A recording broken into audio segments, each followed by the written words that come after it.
पश्चिमी रेलवे के महाप्रबंधक A.K. गुप्ता ने नडियाद मोडासा के बीच चलती ट्रेनों का निरीक्षण किया। निरीक्षण का मुख्य उद्देश्य मोडासा शामलाजी मार्ग को जोड़ना है। इस बारे में महाप्रबंधक ने अधिकारियों के साथ चर्चा की। उन्होंने पूरे ट्रेन मार्ग को नडियाद से मोडासा तक निरीक्षण किया। इस दौरान कुछ सुविधाओं को बढ़ाने के लिए भी निर्देश दिए गए। साथ ही नडियाद मोडासा के बीच 65 क्रॉसिंग है, जो पूरी तरह से हटाने के लिए रेलवे विभाग कार्य कर रहा है।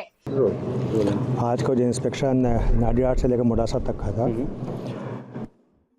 मुख्यतः सुरक्षा की दृष्टि से था।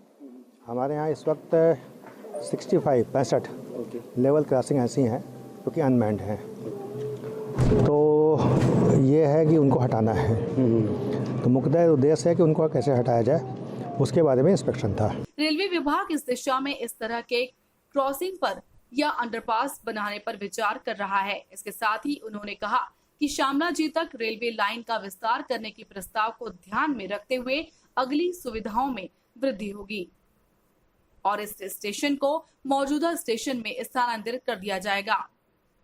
इसके साथ ही महाप्रबंधक ने कहा कि वर्तमान स्टेशन पर कुछ प्राथमिक सुविधाओं को बढ़ाने के लिए भी कार्य किया जाएगा।